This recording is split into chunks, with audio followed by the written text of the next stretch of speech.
I have always been a person of faith. For my social identity, I think that nothing else better describes me than as a man of faith. My belief in God has made me who I am today, but it has not always been easy. In the summer of 2011, my faith in God was challenged and almost destroyed, and it all began with a phone call from my mom. I was driving to a friend's house one day when I got a phone call. I looked down at my phone and saw there was my mom calling me. I answered and I immediately could hear the sound of her crying. And so naturally I asked, "What's wrong?" My mom's not one to cry over minor things. I knew that this had to be something pretty bad. She told me not to worry and that everything was okay, but that I just needed to come home. So I immediately turned right around and headed back home. After the short drive, I walked in my living room and I saw my mom sitting there with her hands in her face, crying. I didn't know what to do, so I walked up and I put my arm around her and I said, "Mom, what's wrong? What can I do? What's happened?" And she looked at me and she said, "I don't want you to worry because everything's going to be okay." But a couple of days ago, she had a doctor's appointment, and at the doctor's appointment, they found lumps in both of her breasts. She didn't tell me or my brother because she didn't want us to worry, but they made an appointment for her to go to the cancer doctor just a couple days later. She told me that that is where she had just come from, and that they did a scan on her, and that she had breast cancer. That moment when I got that news was one of the lowest points of my entire life. I didn't know what to say to my mom other than, "I love you and I'm so sorry." But I felt so powerless.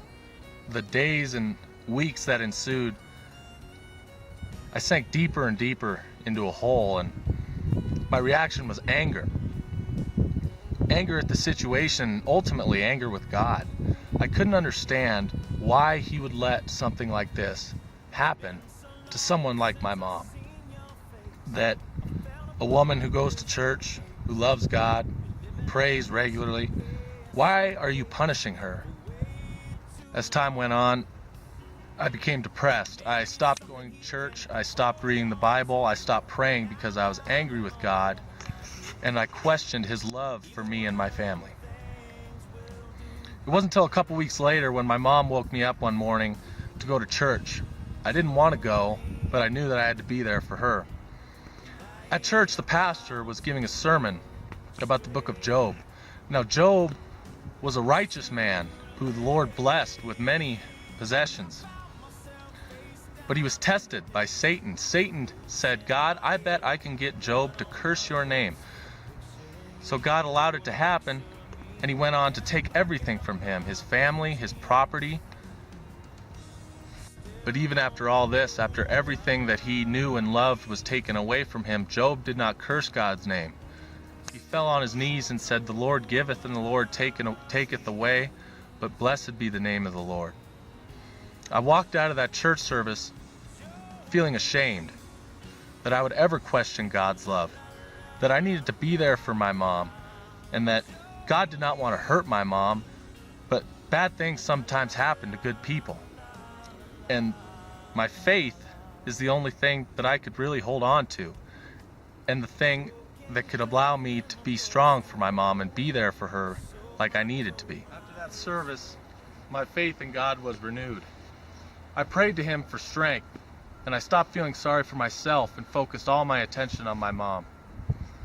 I came out of my depression with an even stronger faith, and I was able to be there for my mom like she needed me to be. After 2 surgeries, my mom was cancer-free. What I learned from this experience is to never give up on what you believe in.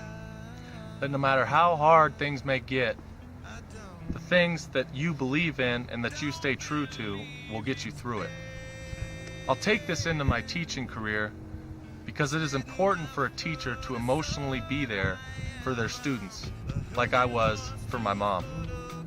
I saw how the support helped her get through that terrible time, and I know that in my teaching career I will have students that are going through rough times.